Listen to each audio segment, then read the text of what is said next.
So we're going to go ahead and begin. I want to respect the time of all of our guests. And so we're going to go ahead and get started. Welcome to everyone, um, to our community, our voice. That is what we are having tonight. So if you tuned in for Bible study, stay tuned. We are doing a little different forum this evening, and a very important forum and discussion that we're going to have about the truth of the COVID vaccines. And so we want you to stay with us. We want you to share this, if you can share this with on your social media platform. Tonight, our community, our voice is what we're going to do. And I'm going to open with prayer, and then I'm going to share a couple things, read two verses, and then introduce our guests, panelists for this evening. So I'm going to ask you to join me in a word of prayer as we invite God's Spirit to be a part of our forum tonight. Heavenly Father, we pause to acknowledge you as our Creator, our Father, our Redeemer. We thank you for your grace and your kindness toward us, permitting us to be and to see this part of the day. Thank you for having been with us all day long and kept us from dangers that we didn't even know about. But you have been good, and we are grateful. We invite your Spirit to settle with us in this forum, to lead and to guide us, to open our minds and our understanding, our ears and our hearts, that we might be receptive to what it is that you would share and impart to us and allow us to experience tonight. Thank you for our guests, for our panelists. Thank you for all of those who are sharing with us tonight. And I pray that your will would be done. In Jesus' name we pray, amen. Amen. Well, thank God for this opportunity, another Our Community, Our Voice, our second one this year. The purpose of these forums is really simply to educate our community about, this one is particularly related to the safety of the COVID-19 vaccines and to dispel myths associated with the vaccination, and misunderstandings, to really gain a scientific perspective this evening, so that we might make an informed decision for all of those who have been vaccinated and those who know persons who have decided to hold off or have not been. The scripture I want to share tonight is just real briefly, it's a familiar passage, one verse from Hosea, the prophet Hosea, chapter 4 and verse 6. And you may be familiar with it, but here's what it says. My people are destroyed for a lack of knowledge. Because you have rejected knowledge, I reject you from being priests to me. And since you have forgotten the law of your God, I also will forget your children. That's the word of the Lord from Hosea 4 and 6. And I shared that verse because I believe that there is some application. In other words, there's a principle. I know the context is different, Pastor Rich, but there's a principle here that when we go without knowledge, we do so to our own detriment.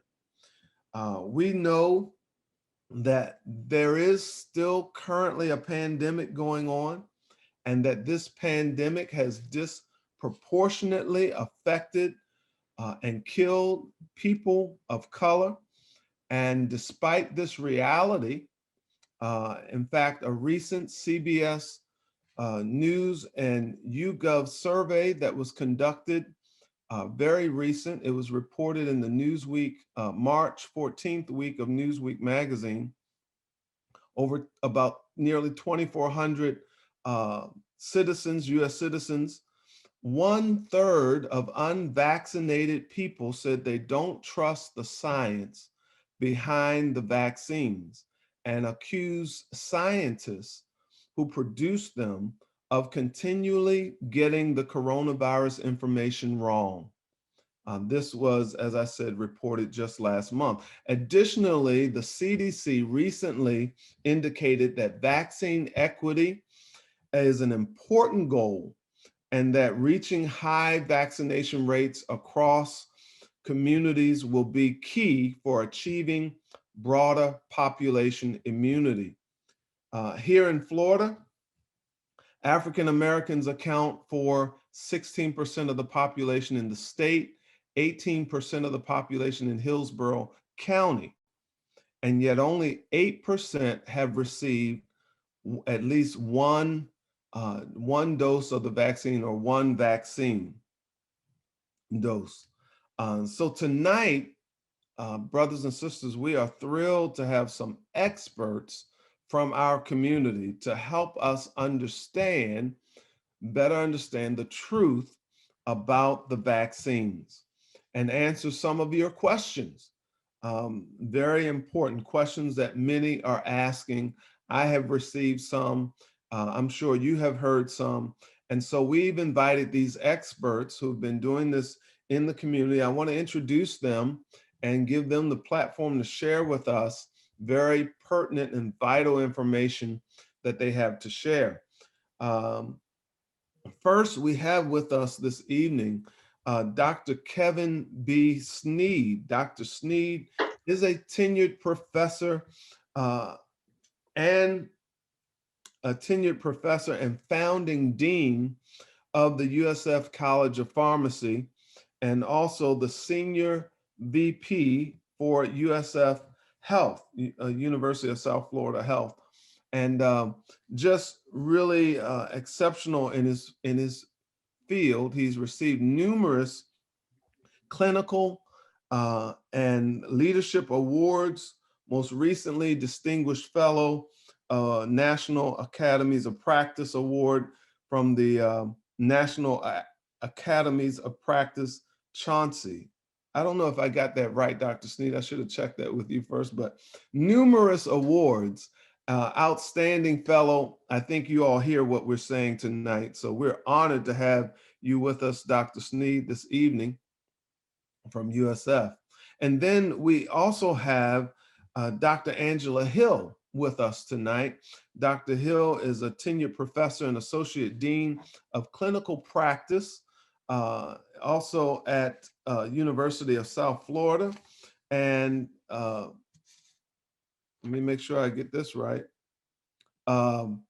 Clinical practice past chair of USF College of Pharmacy, and also having served at Florida A&M and their College of Pharmacy, has consulted for community pharmacy practice and just a number of services and memory disorder clinics in the state of Florida. We're delighted and honored to have both of you share with us this evening. And I think you have some other guests that you're going to introduce. Dr. Hill, I'll let you do that. And then Dr. Sneed will go ahead and begin our discussion this evening. Well, Pastor, I thank you so much for inviting us this evening. Again, everyone, I'm Angela Hill, and I am fortunate to serve as the project director for We Care. Dr. Sneed is the executive director for We Care, and We Care stands for Work Group Enhancing Community Advocacy and Research Engagement. And we are a small, intimate team, but doing mighty powerful things. And so I would like to also introduce some of our other members. And I just want to applaud you for the title of this forum, Our Community, Our Voice, because the next two individuals represent that for us. And so first we have with us Dr. Deborah Austin, who serves as the Director for Community Outreach for Reach Up. And one of the things that We Care knows is that in order for us to reach out, we have to work with organizations like Reach Up. They specialize in child and maternal and fetal health, as well as support all things and aspects of family health in general. And Dr. Austin has been a core part of this team and essential in our ability to connect with the community and special populations. And so you all will get a chance to hear from her a little later in the program this evening. Dr. Austin, you can wave your hand.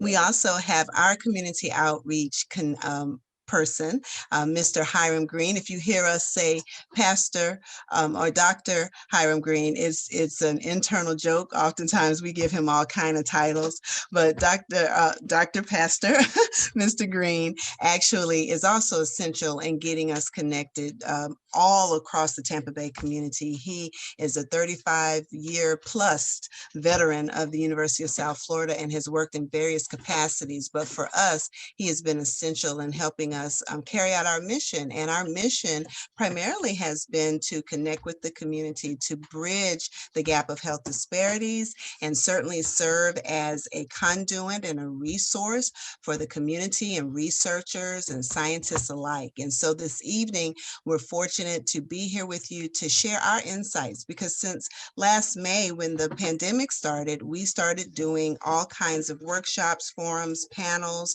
and we've spoken to anyone who's had ears between here and probably Africa, literally.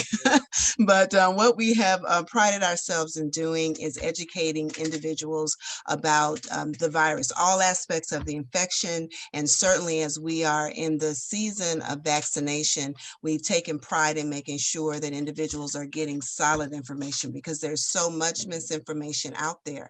And we're fortunate tonight that Dr. Sneed is going to share with you his background. Not only is he a pharmacist, but Dr. Sneed also has background in microimmunology, which is a very rare combination most times that you see in pharmacists. But he has certainly been an advocate and a forerunner for USF Health, being involved in all of the clinical initiatives, from the vaccination clinics to our testing centers, and certainly taking the lead a lot on educating the Black community especially, but in addition to other diverse communities. You've already commented on some of his accolades, Pastor White, but I wanted to just add to you that Dr. Sneed is not by any means a stranger to the Tampa Bay community.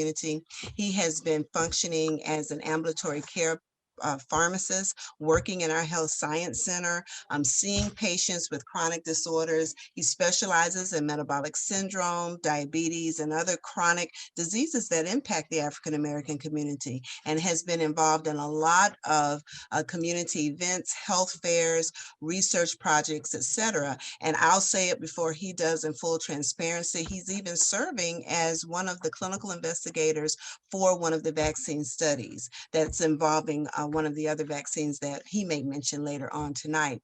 I just feel extremely honored to be able to serve under him as Associate Clinical Dean of Clinical Affairs for the college, but he definitely is certainly very well admired within the USF community for all of his work and his advocacy, and we're just certainly great to have him. So I'd like to introduce to some of you and present to others Dr. Kevin B. Sneed, the Dean of the Tenacia College of Pharmacy, and then I'll say a few comments after he finishes, kind of talking a little bit about some of the additional myths that are out there related to the vaccine. So Dr. Sneed.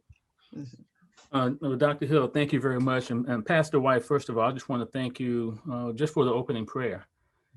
One thing about our We Care team that we have on tonight, we are prayerful people, and we pray together. I just wanted to thank you for that. Dr. Hill, thank you very much. And always have to acknowledge Dr. Austin, our wonderful community partner, Reach Up, and then Pastor Pastor Green, and for everything that he does for us. Tonight, I'm gonna start off with a presentation here. I'm gonna share my screen here in a moment. I'm gonna try and give some background information, and I'm gonna try and go through it fairly quickly, because we have found out that most importantly, we want to get to your questions and answers. I know you have many. I think we have plenty of answers for you. And we certainly want to hear from Dr. Hill and her comments and her presentation as well. So as they often tell you, either on the airplane or on the boat, I want you to buckle up and hold on tight. We're gonna move relatively quickly here. And I'm gonna start off, I just wanted to kind of share with you, we're gonna start off with a couple of kind of very short video clips that will help visualize a little bit more about the virus, and even help to answer maybe a few questions that you have. And they're very brief in the very beginning.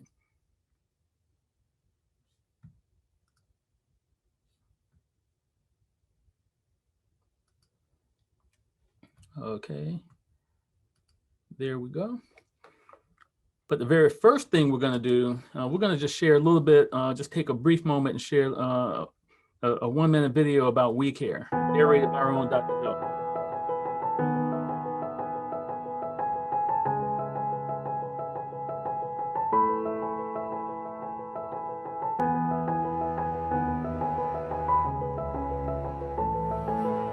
So, well, why do we care? Why we care? Why this program? We want to improve health outcomes. The collaboration between USF Health's Tunasia College of Pharmacy's We Care program and Reach Up Incorporated aims to bridge the gap between underserved communities and access to care. We Care's mission is to increase the representation of diverse populations in clinical research. It starts with rebuilding trust between academic and clinical institutions through educating and empowering the community, and then providing research opportunities along with protection and advocacy for the participants. They want to hear the story from folks who have been through a clinical trial. You have to share all of that information with everybody. So take the opportunity to have a better quality of life in our communities. Join us.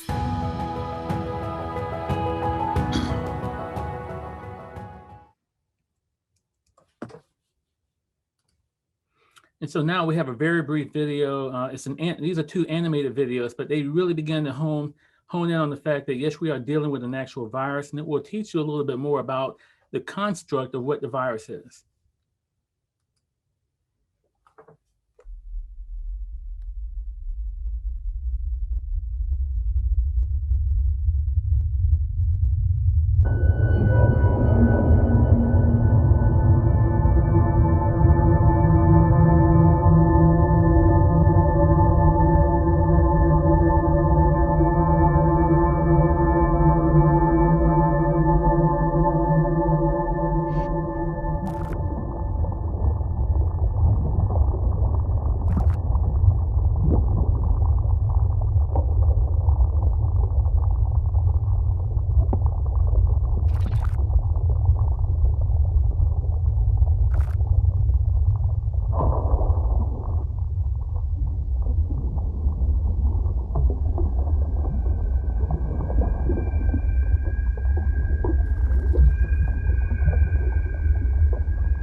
And so here's an actual electron microscopy photograph of the virus. And that green thing that we have right there, that's a single cell in your body. And the yellow dots on there are the actual virus. And so when we're talking about millions and millions and millions of copies of that virus running through your bloodstream and running all throughout your body, here's an example of what we're talking about. And again, unlike what you just saw, this is an actual photograph that they've kind of colored in so we can better understand and appreciate it. Now I've got one more brief video here that is narrated and really begins to help us understand. I want you all to really pay attention to the red spike proteins on the outside that we have seen on TV for now the past 15 months.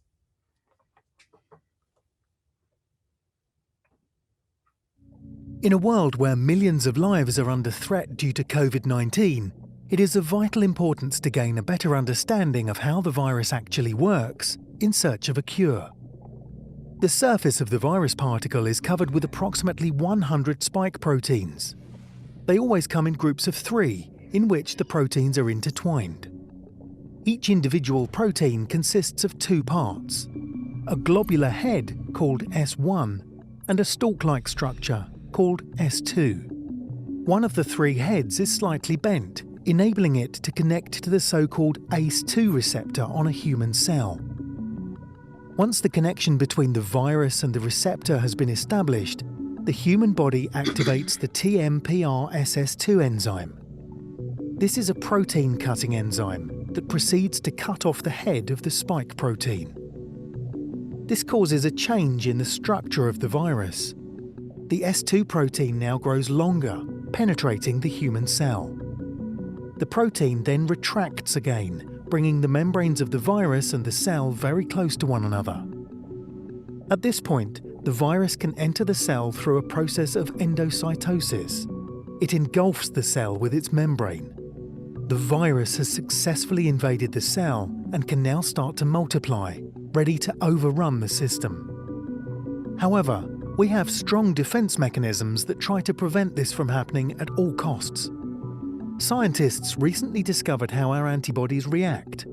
It's actually a very simple process.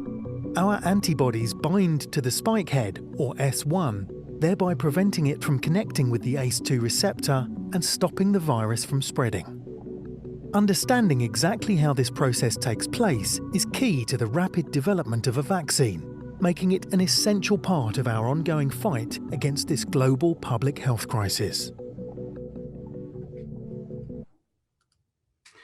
So I think it's really important to help us understand right now what the virus really does to our body. Every human being on the entire planet has what we call the ACE2 receptor, and that's what the virus attaches onto in our body. In just a moment, I'm going to show you exactly how widespread throughout the body that the ACE2 receptor really is. Now, that little red spike protein, I want you to think of it as being very much like Velcro and how sticky Velcro can be if you were to put it onto a sweater. And that's exactly how tightly it will attach on to the ACE2 receptor in your body. And then we just showed you in that video how it will gain entry into the particular cell. One might go in, but now thousands and even potentially millions of copies will come out. So here, I know very often when we're looking at TV or, we're reading about it and we hear about people having lung problems and coughing and potentially having to be intubated and get on respirators, going to the ICU. Well, the actual fact of the matter is the lung is just one of the organs that it can attach onto. And here we're showing you all the areas of your body that have the ACE2 receptor. And anywhere you have that receptor, it means that the virus can attach onto that organ, gain entry into the cells, replicate, and then go back out into the bloodstream. So here you find ACE2 receptors in the heart, you find them in the intestinal tract. The kidneys have really been a big target that I'm paying a lot more attention to. One organ on here that you really don't see that we're gaining a lot more understanding of, and I can talk about later, is the pancreas, responsible for generating and making the insulin in your body. So on this particular slide, I began to just show people what winds up happening when that virus attaches onto the various organs. What can it do to you? It goes far and beyond anything about just respiratory. Here, we've all heard about people that lose their smell and taste. Again, I talked about the kidneys, but over here on the far right, and what we will talk a little bit more, and I'm sure we'll have a lot of questions later on about even the Johnson & Johnson vaccine. The actual virus has been known for a long time to be able to cause very profuse clotting throughout the body. And it happens in a large number of different areas. Also, we know that the virus can cause anywhere from 22 to 35% of individuals who get infected to actually wind up with a myocarditis or inflammation of the cardiac tissue in your heart.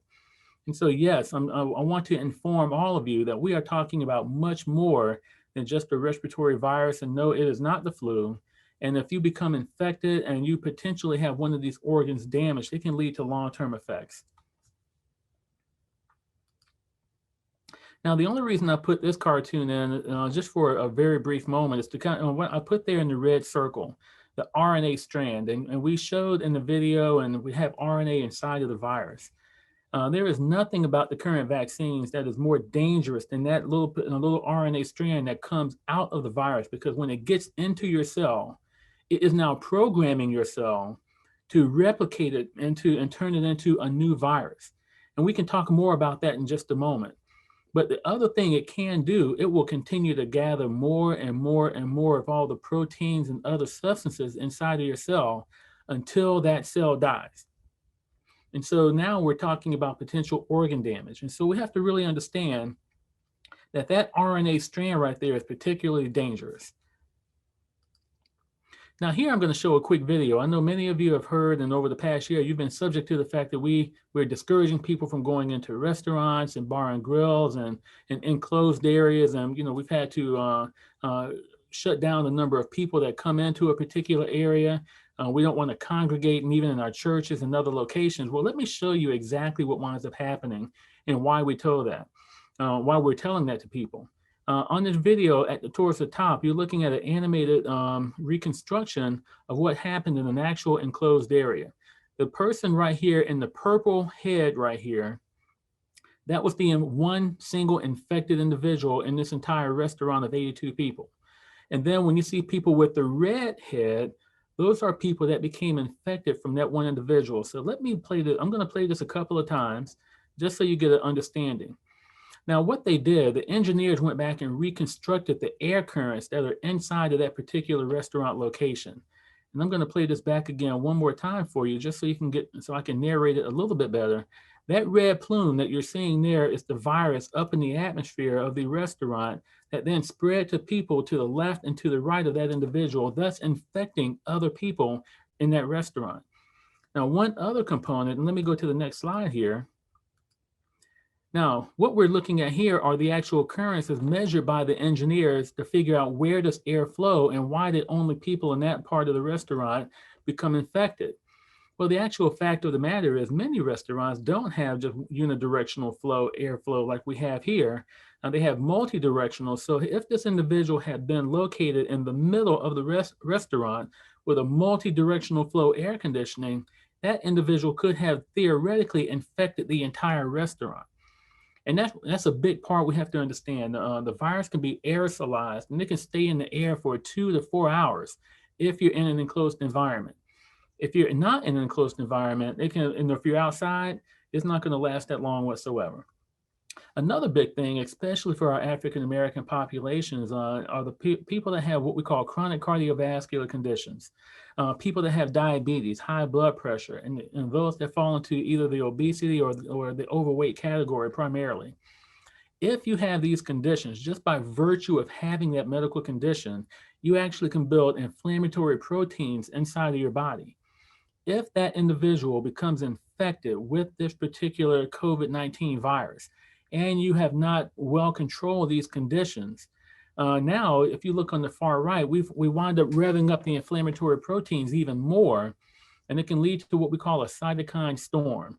And that will unleash a large amount of inflammatory proteins going throughout the body, damaging organs. And these are the people that wind up having particular health challenges, probably winding up in the hospital, and many times succumbing and dying because of the virus. And that's why these chronic conditions that we find so prevalently in the African American and Latino communities are one of the key reasons, not the only, but a key reason that we as people of color become more susceptible to the virus. Now, you've heard a lot about the variants, and again, I just wanted to show you, and I'm one of the people, I like to try and call the variant by the actual number and not by the location of where it came from. But just for tonight's purpose and for communication, of course, we've talked about the UK variant, or the 117, the 351, which originated in South Africa, or the P1 that originated in Brazil down in South America. Essentially, what we have learned is that the virus, by continued spread and then replication in people, has now learned the human body much better than it did 15 months ago when it really first came out, and we were at the very beginning of the pandemic. The virus at the very beginning of the pandemic, regardless of what we are hearing in the news and conspiracy theories, it did originate in animals. Now, we can debate all night about how it got out and spread around the world. But we do know, number one, it was not bioterrorism. And I have very definitive evidence after I've been looking and searching and talking to researchers now for a 12-month period. But also, number two, because of the continued spread around the world, it has now mutated, and now we have variants, and it has learned how to better adapt to the human body so it can spread easier. The transmission is easier. So I just wanted to kind of make sure that we kind of covered that this evening. Now we're going to talk a little bit about the vaccines and where they originated from, and give you some information that you're probably not going to hear anywhere but here with our We Care team. People want to know all the time, what will the vaccines do to me? I don't want to get sick. Well, the actual truth of the matter is, if you begin to feel any of the adverse reactions we have listed here on the left, it's not a bad thing. It really means your body is now building antibodies. It's pulling energy from your body to rapidly build the antibodies secondary to the vaccination. And it's very important to understand that. That's number one. Number two, none of the current vaccines on the market inject any component of the virus into your body. It's actually like injecting a computer code, just like we have code for computers that go from your computer to a printer. We're putting a genetic code into your body and instructing it to eventually print and help the body manufacture antibodies so that you have an antibody army already in your body should you come into contact with the virus. And so again, the number one thing that people generally feel is going to be fatigue. And we know that. And as we know here, and you see here, Moderna and Pfizer, yes, they have a 2-shot strategy. We want to make sure everybody is aware of that. But then number two, the majority of people after that feel headache. And you can have that headache, but all of everything that we show here typically and usually will not last beyond 24 hours. And it doesn't mean that you're sick. It means that your body is generating antibodies. Now, if you don't feel anything at all, because I point out to people all the time, when you see all the percentages on here, what you don't see is 100%. It doesn't mean that everybody is going to experience any or all of it. I have people that have not felt anything, and they wonder, did I even build antibodies? Well, yes, you did. There's a very small number of people that don't build antibodies, but yes, you too did build antibodies. So we want to make sure we dispel that. And by and large, everything will be gone within a 24-hour period. And should you feel anything, Tylenol typically will help to diminish, if not take away, many of the adverse effects. Now, another thing that we want to make sure people are aware is the influence of African Americans on generating the vaccine. Many of you may have either heard of or seen on TV Dr. Kizzmekia Corbett. She was the lead scientist that helped to develop the Moderna vaccine. We have to make sure, and in a longer presentation, I showed Dr. Leon McDougall, president of the National Medical Association. People like myself, Dr. Stanford up in the Philadelphia area, Dr. Ferdinand and his group in New Orleans. We have people all over the entire country that are really engaged and involved with, number one, providing oversight, number two, providing input into the research, such as Dr. Hill mentioned that I'm doing here. And we want to make sure that number three, we have equitable distribution of the vaccine to any and everybody that would like to have it. And so I just wanted to make sure that we understood. I know people are worried about Tuskegee and feeling like you're a guinea pig.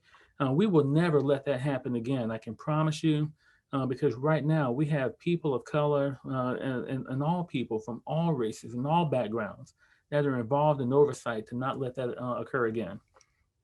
So we're going to turn the corner here, and I'm going to try and bring the plane in for a landing. I want to show you a couple of slides here and what has really motivated me. And, Pastor White, if we have, I hope we have a few young people here tonight, because I really want them to hear about it. The one thing that, and I talked about it on TV earlier today and yesterday, well, we've gotten to the point that, well, we feel like either, if you get infected, either you live or you die. Okay. And we talk about, 99.9 something percent of people that live if they get infected. Well, that is true. But the actual fact of the matter is, there is a big difference between living and dying. There's an array, a spectrum of things that can happen to you if you become infected. That can be really, really bad. And what we're showing here are people through a lot of research and a lot of monitoring that became infected that now have these long-term conditions that are now following them month after month after month. Again, just to go through a couple, joint pain, persistent cough, oxygen requirement. I just had a patient today come in, going to be on permanent oxygen for the rest of her life. Anxiety, depression. We've talked about the heart conditions, chronic kidney problems. All of these different things can occur to you.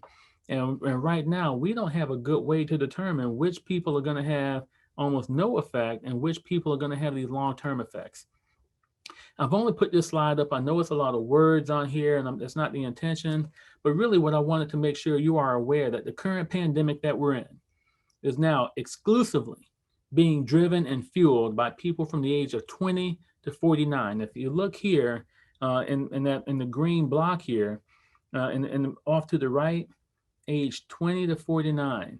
Okay, it could bring resurgent COVID-19 epidemics under control and avert death if we got that group vaccinated and shut down transmission.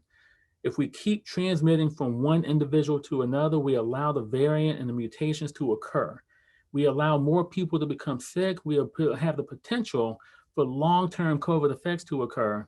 And one thing that we have really found out, and this is more the wheelhouse of Dr. Hill, who you'll hear from in just a moment, is that 1 in 3 people that become infected now wind up with either a neurological or a psychiatric condition. 1 out of every 3 people. And we're not talking about just short term and it goes away. We're talking about long term. And again, if you take a look at the average age of people here, we're talking 46 years of age, okay?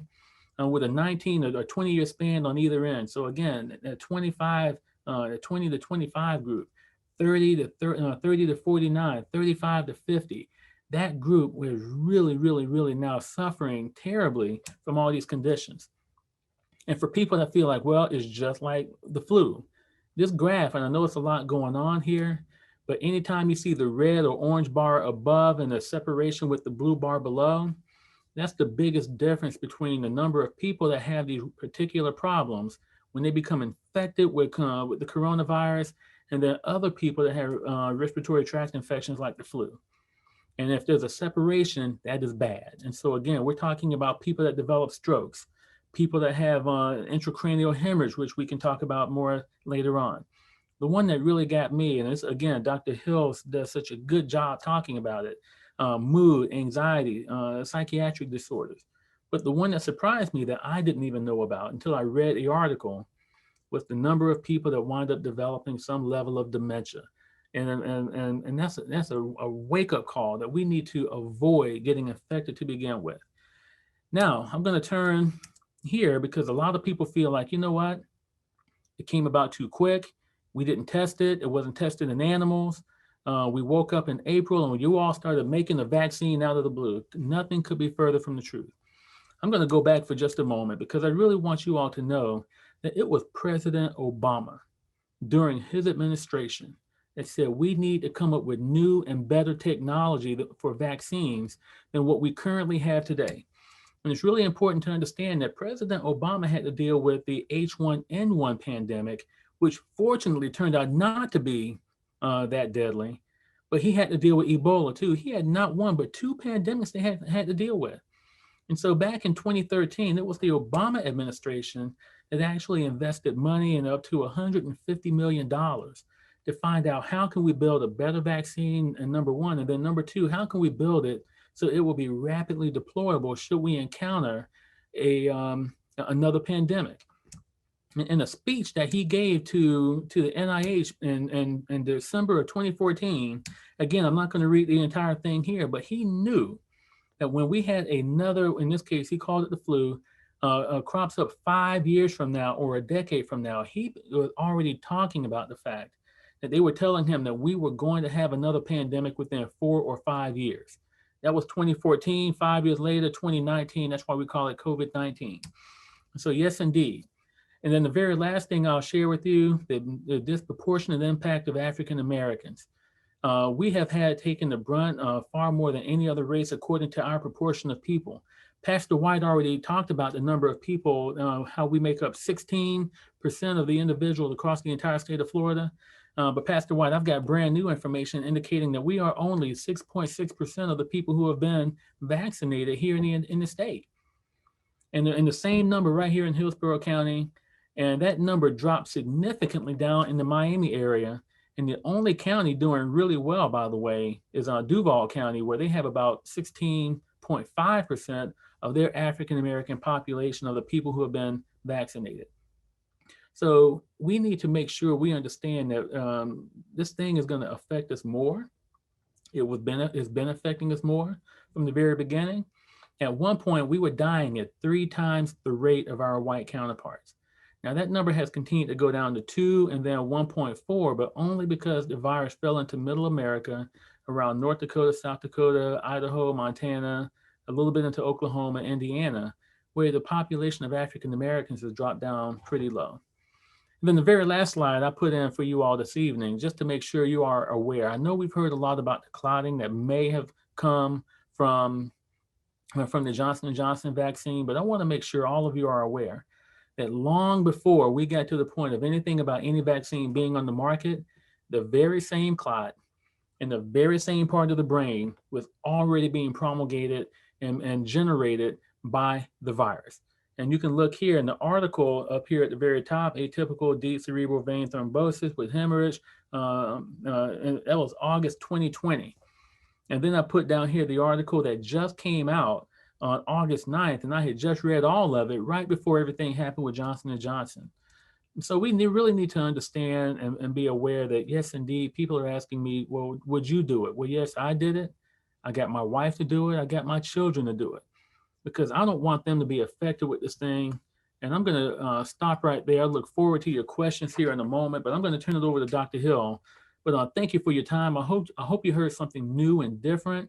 I hope you heard that we've been researching now for an 8-year period, a 10-year period, not 1 year, not 9 months, not 6 months. We're not guinea pigs. And it was actually our first Black president that they went to and showed the technology, and he had it ready to go when we needed it. Thank you very much, Dr. Hill. Okay.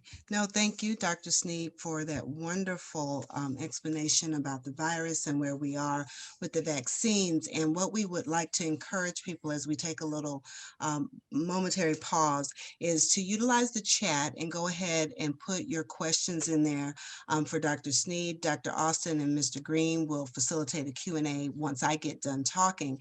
But I'd like to certainly continue the conversation regarding the challenges that we've had in the pandemic, because as I mentioned early on, We Care has prided itself in trying to be a resource, particularly for education for the community since the pandemic.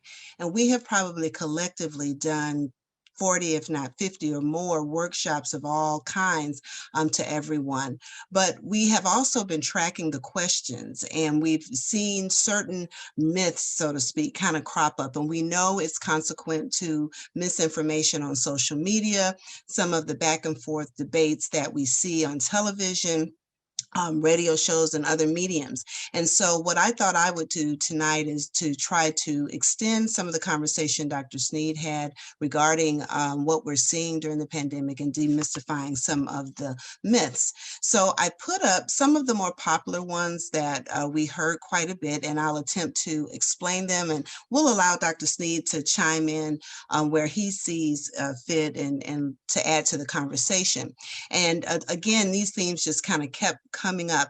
First, we started out really trying to rectify the myth that COVID was not man-made. It was something that had been around for a while. And Dr. Sneed did a wonderful job of illustrating how COVID infection that we're seeing now as COVID-19 is just an extension of what we were experiencing even with the common cold. And then when we had the pandemics with MERS and SARS, those were just other versions of COVID infections. But in this case, this global impact of COVID-19 has, just shut down and reset life as we know it. And so some of the things that we heard about the vaccine before it came out was, oh no, as Dr. Sneed said, it was made too quick. Oh, they're just trying to infect me with COVID.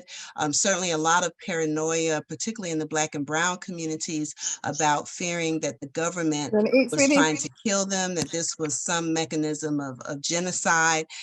Definitely there's tracking devices. People tried to connect it to 5G technology as it was coming out. And then there's been a lot of validated and inappropriate concerns regarding some of the side effects that we've seen with some of the vaccines. And there's been a lot of headlines related to damaging DNA, to affecting fertility, and whether or not the J&J vaccine was actually made from aborted fetuses. So these are some of the myths that I thought I would try to address tonight, and we'll have a few others I'm sure that are going to prop up, because you can't help but be drawn into some of the things you hear on the news, because you'll hear things like people who were affiliated with some of these bigger companies come out and make all kind of claims.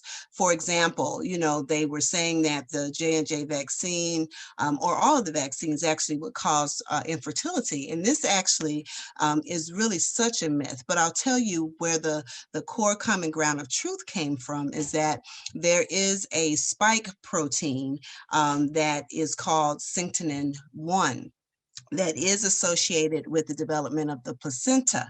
And so unfortunately, we did hear, as people started talking about the vaccine, including We Care, we would always explain the mechanism of action as one being where this messenger RNA would actually have the spike protein replicated, et cetera, from the COVID virus. And so people kind of misconstrued that and said, oh, it must be the same protein, but they're actually two distinct proteins. And so that is not true. People will not become infertile from it. Now, there is data that does show that that ACE receptor Dr. Sneed talked about is more concentrated in some of the male genitalia, but there's certainly been no evidence by any means that it will affect male sterility or performance or anything, but all the more reason why we want to avoid getting the infection, because actually the consequences of getting the infection could be such that we may end up seeing things that we have yet to learn, because we are learning as we go. But it is not true. People will not become sterile or lose their ability to have children because of the vaccine.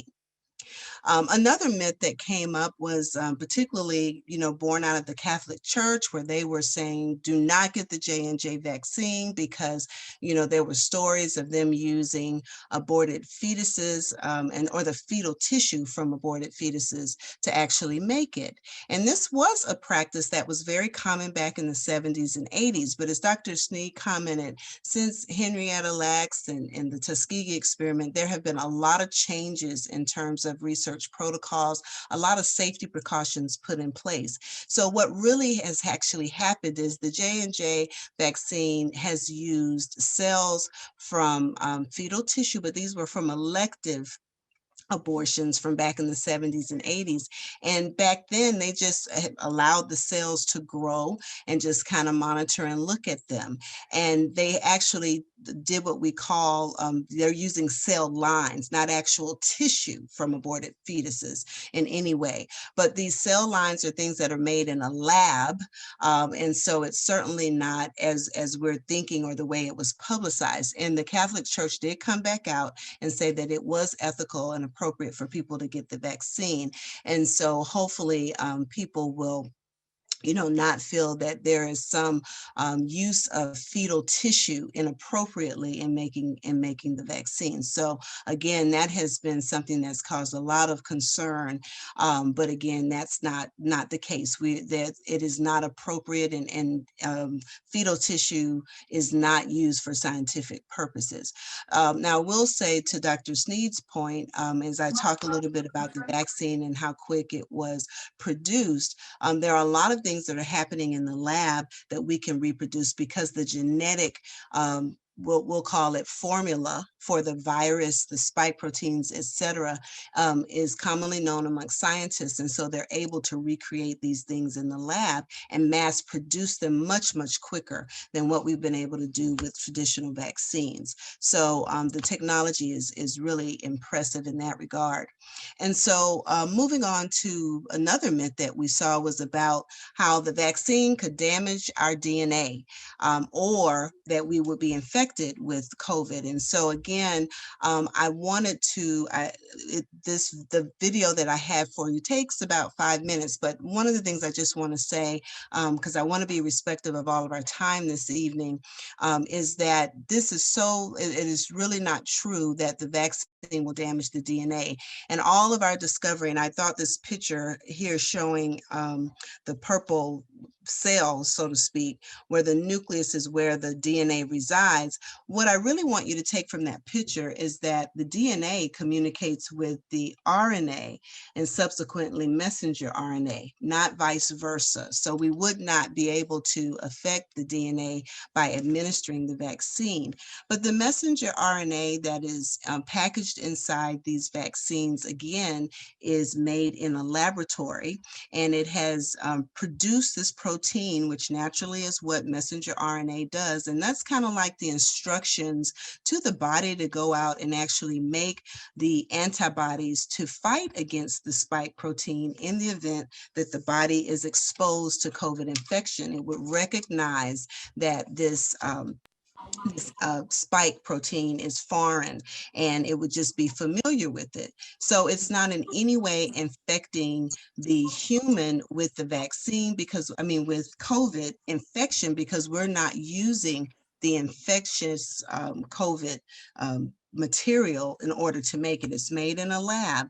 And so unlike the flu vaccine, where they're actually harvesting what we call weakened or an activated virus products from people who, from chickens pretty much that have the flu. They grow it in chicken eggs, and it takes about 6 months or even longer actually to make a flu vaccine. And that's why if people have allergies to eggs, they sometimes can't tolerate the flu vaccine.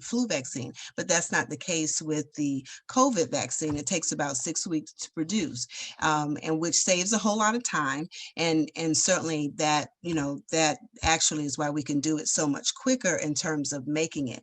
But we'll talk a little bit more about what Dr. Sneed brought up in regards to why it was that it appears the vaccine came so quick on the market. They didn't really make it quick at all. As he commented, we had Dr. Kizzmekia Corbett involved. President Obama was diligent in making sure there was funding in place early in his administration, and that is what allowed the research actually to take place early on. But there had been looks at other diseases, such as the flu or the Zika, rabies, CMV. You'll even hear talk about HIV and some cancer vaccines that had used this technology. So the technology in and of itself was not new to the scientific community, but this was the first time we'd ever been able to use it on a grander scale for a pandemic, because we've never actually encountered as such. And so it was just as soon as they heard about the COVID virus, scientists just started designing the vaccine from there. But we also want to assure you that appropriate measures were taking place to make sure that the technique as well as the safety of the vaccine was ensured, because we had years and years of data of what we call preclinical animal trials to actually confirm that the mechanism associated with the vaccine would in fact work and not hurt people. And they took it through the normal phase 1 and phase 2 clinical trials that typically take place for FDA approved medications and devices. But the phase 3 trials are still going on right now. So there were people over 35,000 and with one vaccine, over 40,000 with the other vaccine, who went through the phase 3 trials, but they're being followed collectively for about 3 years. So we got data early on to get it approved for early use authorization. And then these people are being followed at least 2 years after they received the vaccine. But the FDA did deem that it was safe and effective for humans to use, and it proved that it would lessen the severity of the disease, minimize the extent of hospitalization, only morbidity and mortality. And so again, safety and efficacy have both been proved. Now, some of the other measures that were put in place by the FDA was that they utilized several agencies to be involved in what we call the surveillance or the monitoring of outcomes associated with the use of the vaccines. So when individuals are having side effects, tiredness, clots, etc., there are multiple ways ways by which this information can be transmitted so that we can gather this and then turn around and individuals like Dr. Steed and I be able to talk to you about experiences seen with the vaccine. And just to give Dr. Sneed credit, he certainly is much farther ahead in his reading than I am. I think he's probably approaching about 400 articles. I'm probably about halfway there, partially because of our specialty areas. But there is a paucity of literature that has come out since the pandemic and things before that are really educating the scientific community and clinicians in terms of what to expect from the vaccine experience. And so we just want to assure you that some of these agencies have been doing this level of work prior to the COVID pandemic. This is just the normal way that the federal government does business when it comes to ensuring safety for humans. And so the VAERS program is a spinoff, or it's something that has been used all the time for vaccines. And they actually, it's set up to capture and collect any adverse experiences that people have. So if they have a reaction to the flu vaccine, this is again the reporting system by which the government has in place for clinicians to actually report that. Also, there's a vaccine safety data link, the clinical immunization safety assessment, and biologics effectiveness and safety system. And all of these groups work collectively to monitor the safety of the vaccine. So do understand that people who have participated in trials have access to this as you and I do. Now, if any of you have actually received the vaccine, and just for transparency purposes, the entire We Care team has actually gotten the vaccine also, and members of our family as well. And in going, one of the things that happen is that they give you paperwork and they tell you about vSafe, which is a mobile software program or application by which you can actually submit information to the government, reporting any kind of adverse events that may occur with it. And this is how we learn. So I will say, as pharmacists, you can also utilize your community pharmacists, your medical doctors, to let them know the experiences that you have, because we're learning in this phase 3 of the studies of these particular products, what's going to happen. And so again, just wanting to assure you or reassure you that there's a lot of monitoring that's taking place, and we just use data from looking at the technology years prior to, and the same rule applies with the J&J and the AstraZeneca vaccines, that vector technology or adenovirus technology, again, is something that's been commonly used in other vaccines. And so, but we do have the monitoring in place and the safety surveillance. And so if there's any problems, we can react accordingly.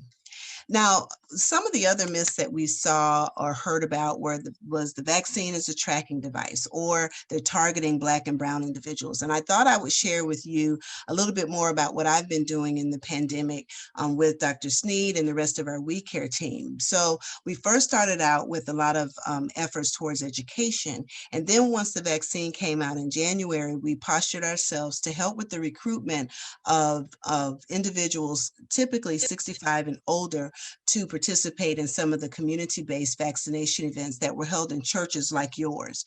So we went from churches to community centers to the university sites, and we probably helped recruit probably over about 3,000 people to those different kind of events.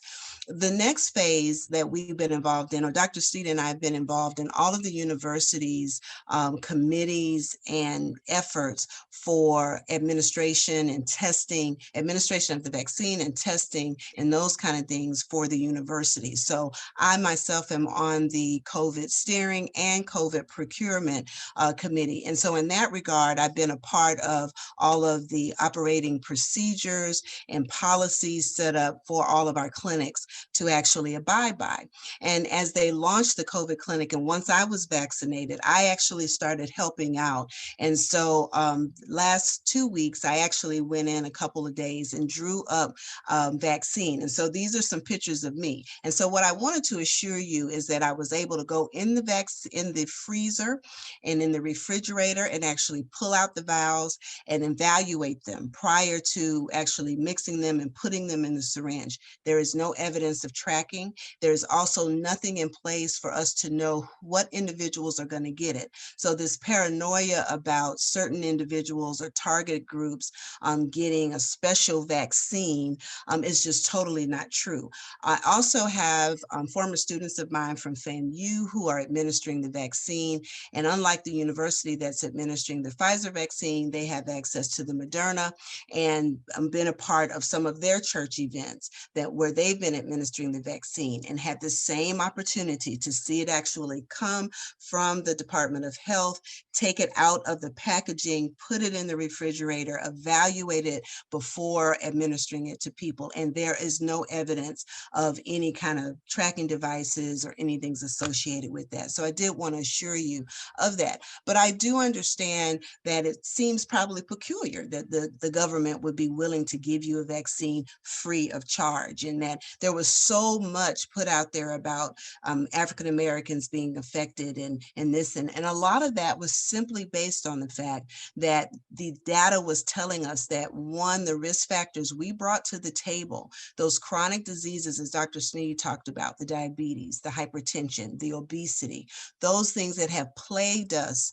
as a race for years are now what are setting us up for risk of having more severe outcomes compared to other ethnic groups, which is demonstrated in the slide. So this was back in April of last year. And what was noted is that second to Native Americans, African Americans were the second highest group to actually have all the risk factors that pretty much predicted a lot of the complications that were being seen.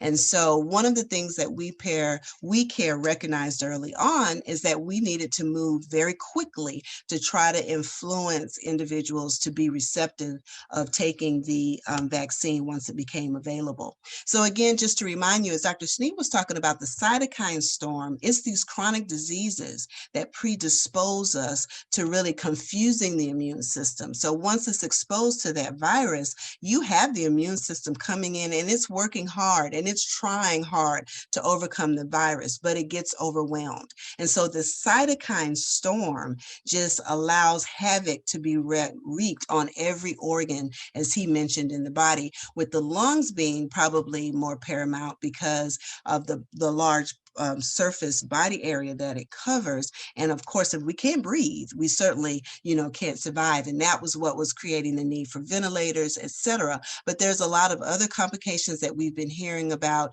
And so I'll say what Dr. Sneed always say: I promise you, it's better to be vaccinated than to actually get the infection. And I can just speak as a sister of a brother and a sister-in-law and my oldest niece, who all had COVID at the same time. And there was nothing more paralyzing than to know my brother literally is in the hospital, and if not on, very close to being on his deathbed, and not being able to get to him because of a disease like this. Thank God he survived. Thank God my sister-in-law and my niece survived. But my sister-in-law right now is experiencing and dealing with clots, consequent to what we think having been exposed to COVID infection. And so this is just really a very, very serious disease. So another myth that we were hearing, and I think this is the last myth I wanted to address, is that, oh, it's just better to get natural immunity instead of getting the vaccine. I'll wait and see what happens to other people. And what we've seen, as Dr. Sneed said, is the 117 variant or the 1351 variant and the P1 that are coming from all over the world. And a lot of it is just simply because people either don't have access to the vaccine and or are not interested in getting, but the virus is doing what viruses do. They are mutating, it's mutating and changing and figuring out more novel ways to get into the body. So one of the things you've probably heard about is this concept called herd immunity, and us needing to get more and more people vaccinated so that we can reach that.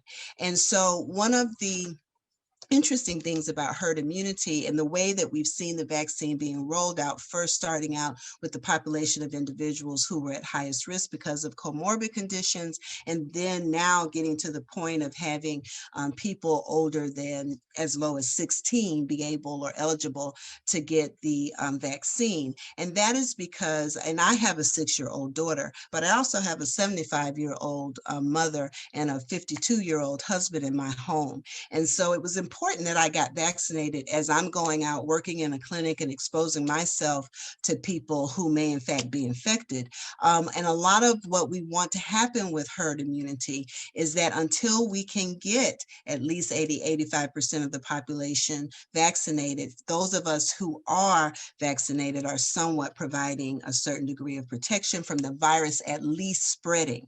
And so, you know, I know Dr. Sneed is going to probably add to that, but this is partially why we really want to push this issue about people getting vaccinated so that we can minimize the number of variants that are occurring. Because the other thing that can happen, and you've already heard Dr. Fauci talk about it, and I'm sure Dr. Sneed will add to this later, is that more than likely we're going to have to get booster shots for a while because this vaccine continues to mutate, because it is trying hard to make sure that it continues to wreak havoc.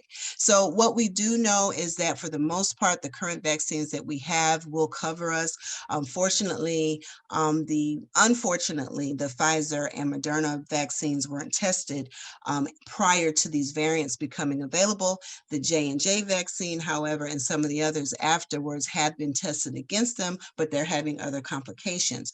But what we do know right now, overwhelmingly, is that minimally, if you're vaccinated, that you should have less complications and less severity of COVID infection by being vaccinated. So we do encourage you all to do it, but this is why, again, we want people to get vaccinated. And we learned early on, like I said, we've been watching the surveys and paying attention, and we knew certainly last May, that people weren't excited about the vaccine. And the numbers really haven't switched a great deal. And it was very disheartening that when you look at, the age groups of individuals that was absolutely saying no or not sure, we still had more than half of people, and those numbers have remained true, that are not willing to get it based on that age group that are the key ones spreading it, as Dr. Sneed talked about earlier. When we looked at it from a racial and ethnic perspective, you still have about 70% or more of people who, you know, are saying that they aren't sure or not willing to get it. And again, these are the people who are most affected and impacted by COVID infection. Looking at political parties is interesting. You know, the numbers there, don't really want to get into that so much as to say that having the change in terms of leadership in the White House and all certainly has resulted at least in some access opportunities that we're really excited about. When we look at some of the letter surveys, like this one came out of the University of Michigan, now that the vaccine is available, when we look at older individuals who typically bring a lot of the comorbidities to the table, we do see that there's interest, but there's still a little concern about a lot of the information that's coming out. And it's disheartening when you hear about people having clots and other issues with the vaccine. And it is understandable why you say you want to wait and see what happens. But it is very disappointing that we're seeing, even in the healthcare sector, a lot of resistance towards getting vaccine, despite the exposure that people have in that regard. And so again, I just want to encourage you, and I can't say enough about why it's so important, because we have to think about what's going to happen if you don't get vaccinated. And what we do know is that people are still dying. They're dying at an incredibly fast rate. And it's impacting our Black and brown populations a whole lot more than our Caucasian counterparts. And so this graph here kind of shows through September 2020 what we were seeing as we looked at various ethnic groups. And unfortunately, the African American community is still being hit very, very hard. And so again, we are the ones dying. And I think between Dr. Sneed and myself, we have really try to explain to you why we're more at risk and why it's so important, one, that we prevent getting it, because the long-term effects are disastrous. As I mentioned, my sister-in-law is experiencing clots, of which we think is correlated to her having been infected last summer. But I've had other associates who are barely getting their sense of smell and taste back. A lot of people experiencing issues with memory and confusion or the COVID fog. And certainly we're seeing definitely a lot of literature talking about some genetic connections to even dementia. And we already here in the state of Florida have over 500,000 people that are diagnosed with some sort of memory declining disorder. Being the Sunshine State and what they call God's waiting room, we get so many older individuals that bring a lot of comorbid problems with them.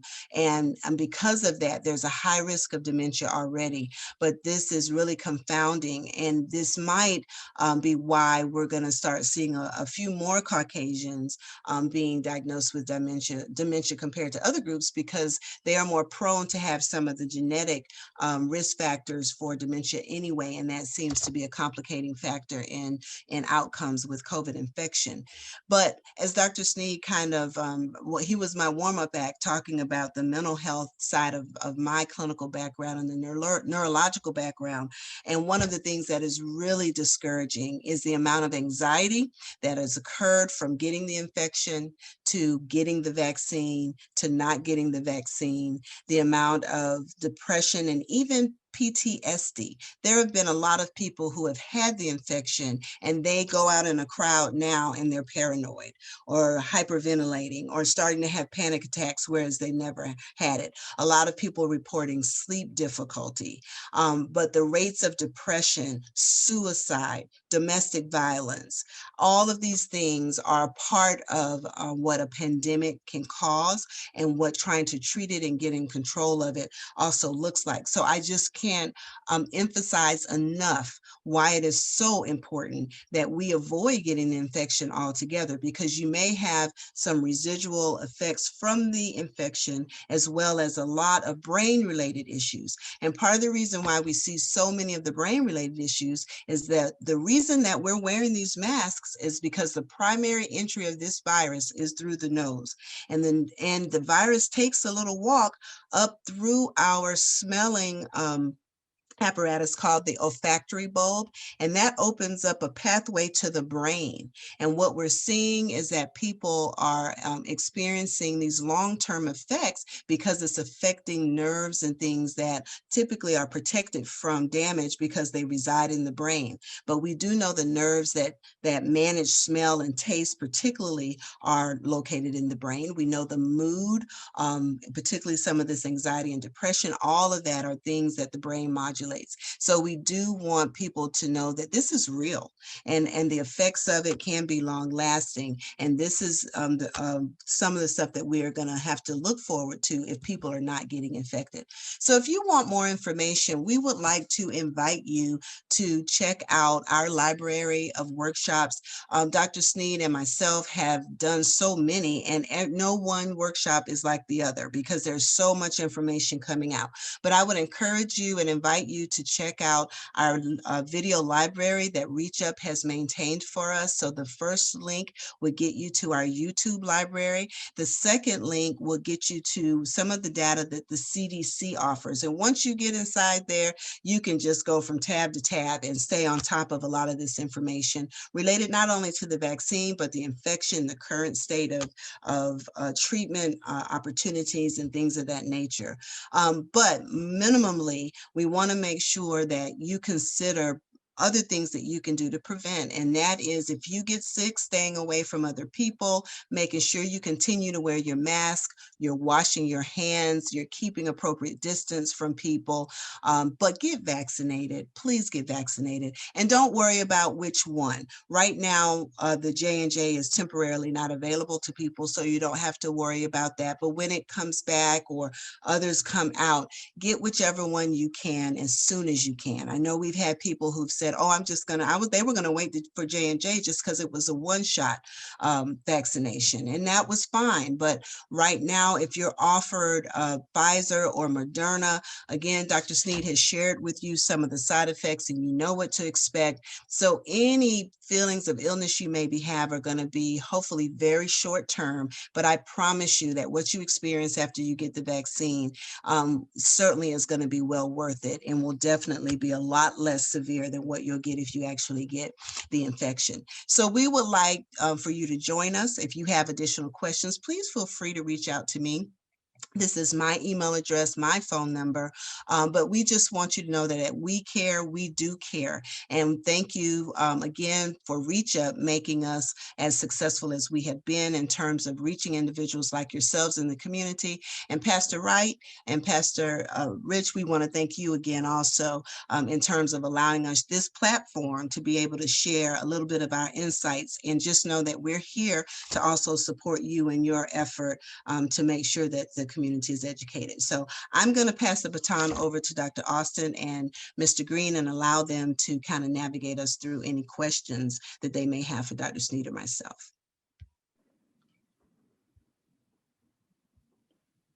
All right, great. Thank you so much, Dr. Sneed and Dr. Hill. I've heard numbers of these sessions, and every time I learn something new. So thank you so much. And thank you so much, Pastor White. You and so many people are very important in my life for so many reasons. So thank you so very much. And I'm going to take the first question that I see, and Mr. Green, you can take the others, and we'll just keep up with the question. Our sister Gladys asked Dr. Sneed, is there any way to know if you built up immunity with the vaccine? Yeah, absolutely. So theoretically, you will be able to go and get an antibody test, and the antibodies will actually indicate and show that you've actually kind of acquired that immunity that we're talking about. The only people we're really worried about not getting it are people that may be on some level or another immunocompromised and have an inability to be able to build up antibodies. But even those individuals, by the way, many of their physicians and associations around the country are encouraging them to get the vaccine. But we also have guidance from the CDC that if immunocompromised individuals become infected, that they will be eligible to get the monoclonal antibodies that you've heard a little bit about as well, in addition to the vaccine. So, but theoretically, yes, you can go and get an antibody test, and that will be able to tell you if you have antibodies or not. Typically, it will. It may miss a few people, but by and large, we feel very comfortable that the overwhelming number of people are going to be able to build antibodies. Okay. I have a question from Ed and Phyllis. Is there a certain time frame to wait for vaccines after having a COVID infection? Actually, no. In the early part of giving out vaccines, we were telling people to wait about 90 days from the time that you had become infected. But now the current recommendation is if you've been infected, if you have symptoms, the moment all of that goes away, we want you to go and get vaccinated. And there's a lot of reasons why we're unfolding that way. A lot of it very research intensive, but there's not a time period anymore. We just want to know that you're not currently in the midst of dealing with symptoms, but the moment you get beyond that, we are encouraging people to go and get vaccinated. Thank you, Dr. Sneed. Early on, Dr. Sneed, I got a video from a friend that showed me how to do some steaming in terms of the virus. So we do have a question. Does steaming have any effect on the virus in the nasal passages?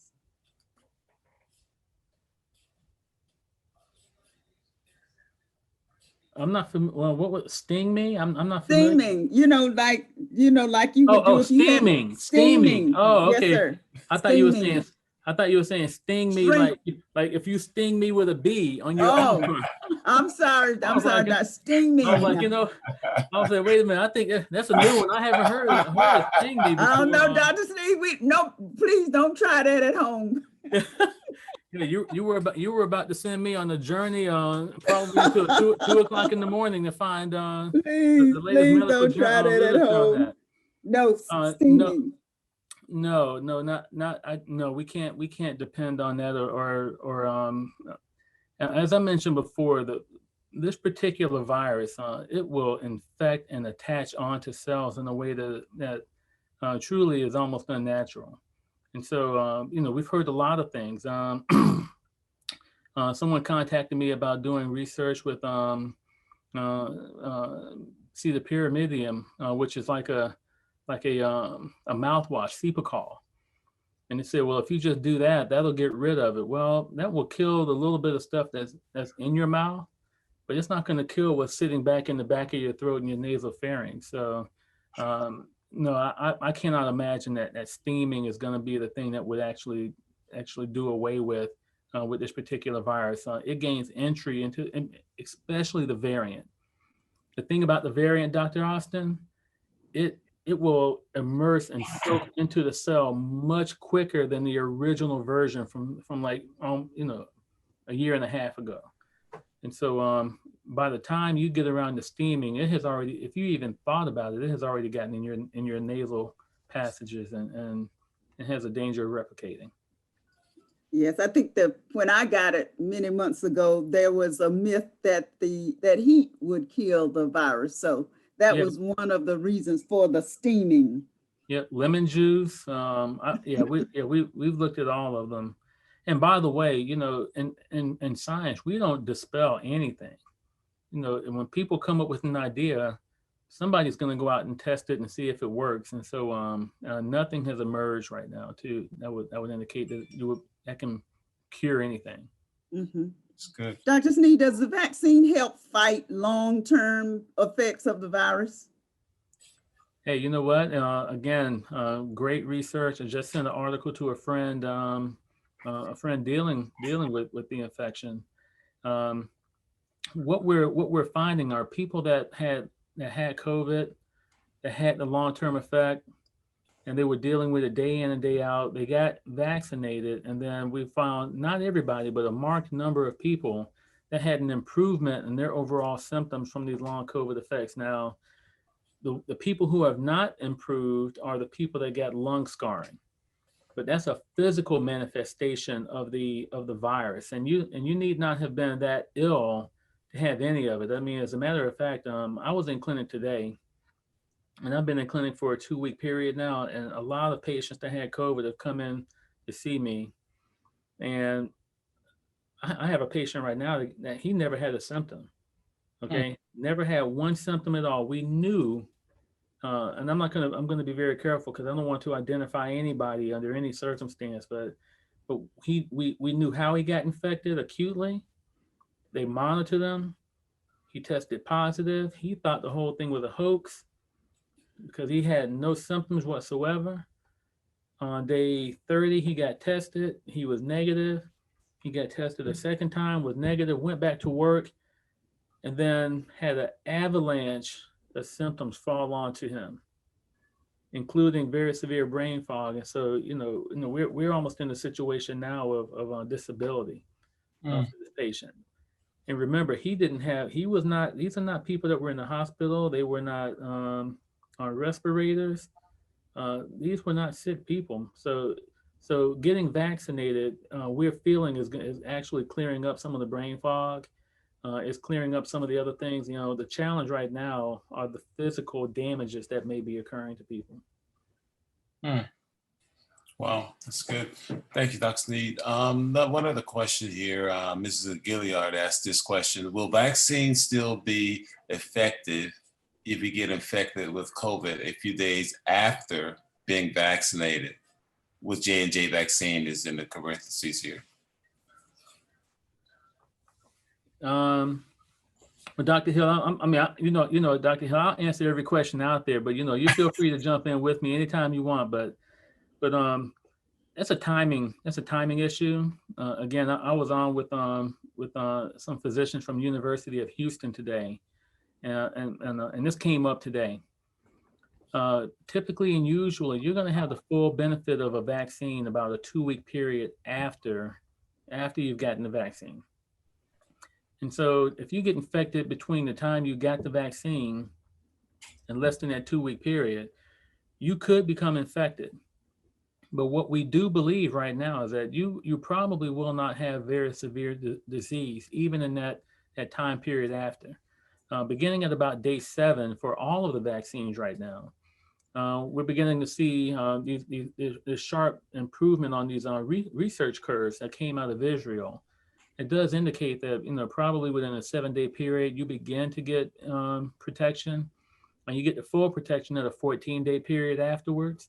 But you can become infected, but you probably will not get severe disease, and you probably, it will be far less. But so that's really a timing issue of when you come into contact with the vaccine, with the virus.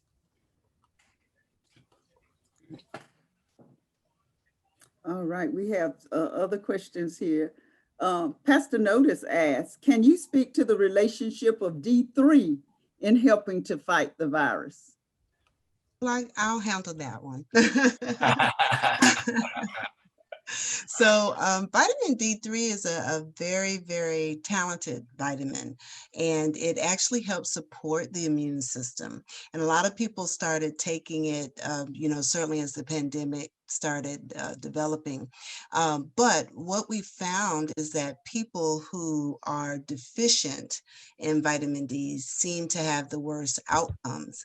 But when we try to supplement to try to prevent it, it's not necessarily a guarantee. Like Dr. Sneed said, it's just like steaming or something of that nature. Now, unfortunately, but interestingly, your Black and brown racial groups are those who are most commonly deficient in vitamin D. And zinc is another one where we see that to be the case. And so if you are deficient, then the corrective would be to let's try to correct the deficiency, but it does help provide immune support, but it is not doing anything in relation to preventing the infection or affecting the virus directly.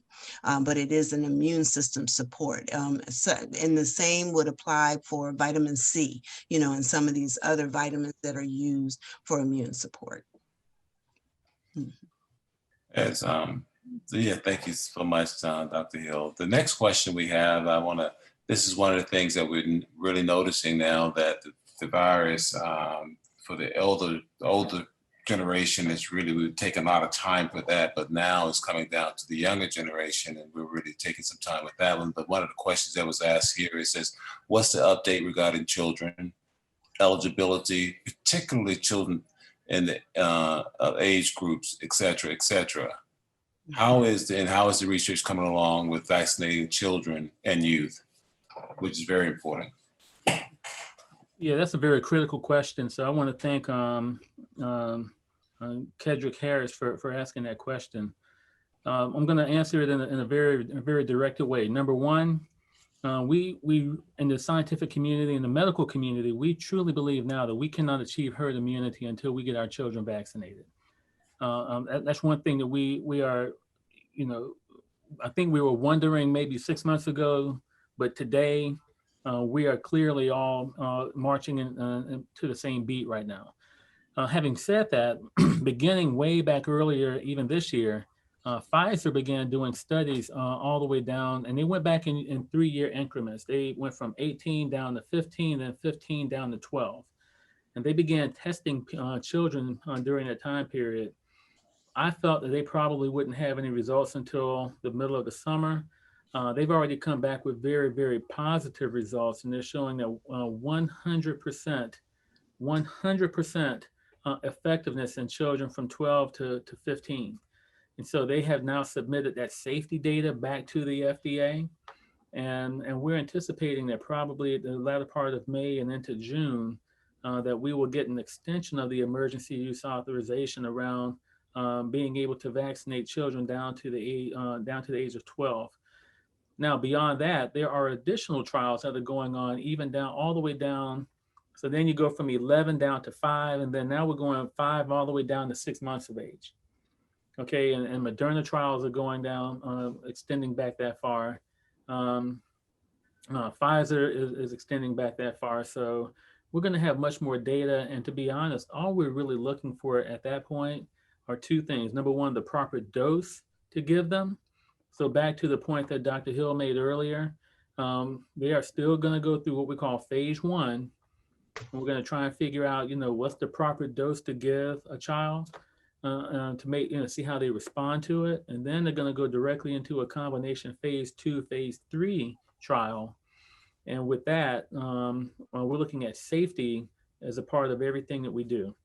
And, if you can give me one more moment to talk about the emergency use authorization. People feel that, well, it's not FDA approved. Well, full FDA approval in terms of following the protocol, everybody that enrolled in a clinical trial, you enroll in a clinical trial for a 2-year period. Okay.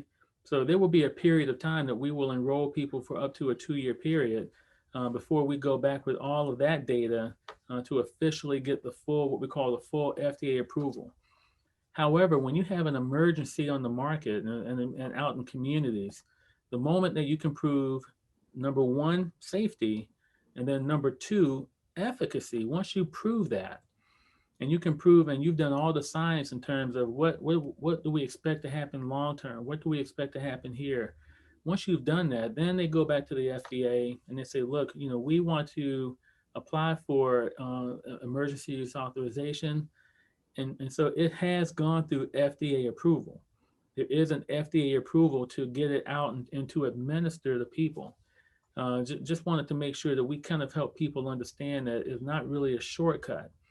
Now later on, and I'll wait for the questions to come up because I know people are probably wondering a little bit more about the J&J vaccine, and I'm the one to ask because right when it came out, just so fortunately, I had done an enormous amount of reading about what we felt was happening over in Europe with the AstraZeneca vaccine, and lo and behold, we had an association, nothing proven yet, but we're honing in on it for Johnson & Johnson.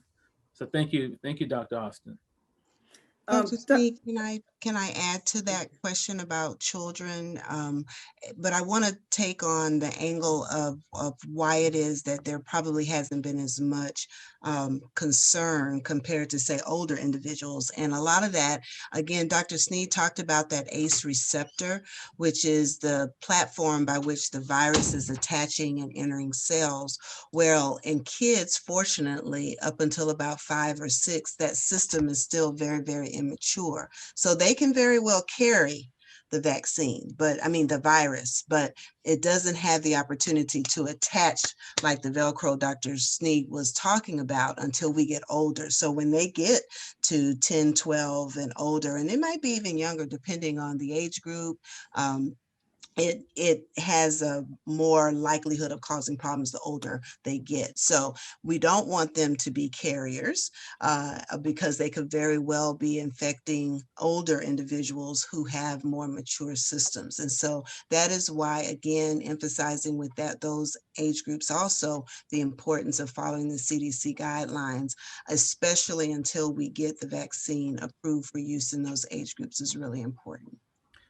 Dr. Hill, I'd like to add on to that too, that in children, what we have seen, and I encourage any of you to, anything you may have heard tonight, you can always go into your favorite search engine and look for it, and whether it be Google or Google, Dr. Austin, by the way, and Pastor White, Google is now a verb. If y'all are not aware. Yes. It's not just a search engine anymore. When you go Google something, you've turned it from a noun to a verb. Mm-hmm. But there's a condition called MIS-C, multi-inflammatory syndrome in children, and that can be a very serious condition. And again, we can't predict who will get it. Children that fall into the overweight category, we know that they can have problems, and the majority of children that have died around the country have fallen into that category. So Dr. Hill is exactly right. That ACE2 receptor has not matured enough and to have the full feedback in the system, but there are bad outcomes that can occur with children, and in the current iteration of what we're dealing with in the current surge, we have seen a little bit more involvement with young children than we saw even back last summer. Dr. Sneed, the only question we have left is one about tracking. Early on, we heard a lot about tracking. And so we want to know, are they still doing tracking? Yeah. You mean like COVID tracing, Yeah, contact COVID tracing, yes. Yeah, Are they still doing it? They are. Let me share with you all a little bit more. Our public health system has become overrun, and our ability to the people who were doing all of the testing early on are many of which are the very same people that we're now using to try and vaccinate people. And so we've literally cut down the number of people available to go out and do a lot of the things we were doing before. Um, but they are doing contact tracing. But to be perfectly honest, I'm just going to be honest here. I'm always honest, but I'm going to be very revealing. We lost that battle a long time ago. When we did not have the capability, the contact tracing cannot work if you're going to take anywhere from 3 to 5 to maybe even 7 days to get a result back. Okay. And that's where we've kind of been stuck in this country for a long time. Now we're getting much more rapid results back, but now if you really look at it, the number of tests that people are doing has gone down as we have now transitioned more of those very same people into trying to vaccinate a lot of people. And so the contact tracing is still going on. It works much more efficiently if we have the result back in about a 24 to 48-hour period. And people are getting that result back now because we have less people going for that kind of testing. We don't have nearly as many people getting tested as we did before overall. All right, thank you. That was all of our questions, Dr. Sneed, Dr. Hill. Great. Pastor White, if I can take 60 seconds and help people understand, the Johnson & Johnson thing that you heard about, as I put in my presentation, number one, it's a very serious condition that we think may have an association, but it is extremely rare. The current rate right now is 0.88 people per 1 million people. Okay, so not even one person per million people that may have been affected by these vaccines. So it's exceedingly rare. But long before that happened, it was between up to about 4 people per 1 million people that actually got that very same clot in the brain. And COVID-19 was known to cause a very similar type of clot. And this is very unique because of what it does to your platelets. And so we want to help people understand that the vaccine is the virus is eminently more dangerous than the vaccine. Okay. And again, I was on a TV interview and I kind of made a startling point, and the reporter was really kind of startled for a moment. But when you have 1,000 people die per day, that will be the equivalent of somewhere between 6 and 7 airplanes dropping out of the sky that day. And now the number of people that have died all across the entire country is the equivalent of having had 3,480 full airplanes, drop out of the sky in a year. And so we are talking about something that is deadly. But even if it's not deadly, I think Dr. Hill did a very good job in kind of explaining the long-term effect. And we don't want people to have to deal with that, especially people of color. And so I just want to help people understand that, from our standpoint medically and from a standpoint scientifically, we want you to take the opportunity to live, because I am talking to people all the time now, and they're saying, I wish I didn't have this. And I'm talking about the people who have dealt long term. One of my patients, a family member, has been given 3 to 5 years to live. Wasn't that sick? 3 to 5 years to live. And over that 3 to 5 years, they're going to have a continued deterioration of their quality of life. And so we just want to make sure people are understanding, yes, we're going to learn something more. A small number of people are going to have particular things that come up. And we understand that, but right now we've had over 100 million people who are now approaching vaccination with 2 shots or the full vaccination. And we've had a small number, 6,000 people with breakthroughs. I mean, people take the opportunity to live. We want to have a full life, and we don't want to be left out. So thank you, Pastor White, for letting me go 2 minutes beyond my 1 minute I asked for. No, absolutely.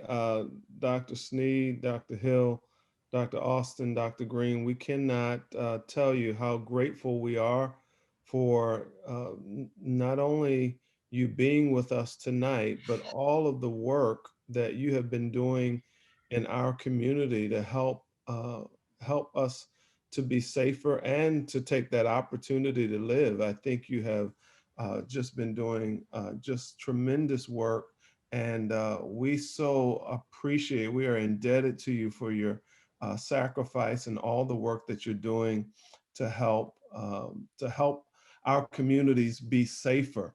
And you so much wrapped up the point of tonight really succinctly, and that is that the risk associated with this virus are so much greater than any risk with the minimal risk with the vaccine. You have educated us tonight, and this just goes back to our scripture that we opened with, which is that my people are destroyed for lack of knowledge. You have given us knowledge tonight, and your gifting, your insight, your study, your work, we believe that that is certainly given a gift from God. And so as we close tonight, we just want to ask God's blessings upon you and your families, and God's continued grace upon your ministry and the work that you're doing in healthcare to help us to live. Thank you. Let's pray as we close out tonight. Father, we are grateful, so thankful for these, your servants, these professionals that you have endowed and that you have graced to be able to work to advance life. Thank you for the breakthroughs that they have made, for their willingness to freely give back to their community. We ask your blessings upon each of them tonight and their families. We humbly ask that you continue to favor them with not only life, but with prosperity and good health. We ask that you continue to bless their families and the work that they're doing. May it be fruitful, and may we indeed reap the benefit of their being a part of our discussion tonight. Bless your people as we go, and may we help spread the word so that we can have safer communities and live wholer lives. In Jesus' name we pray. Amen. Amen. Amen. Thank you all so very much for being with us tonight.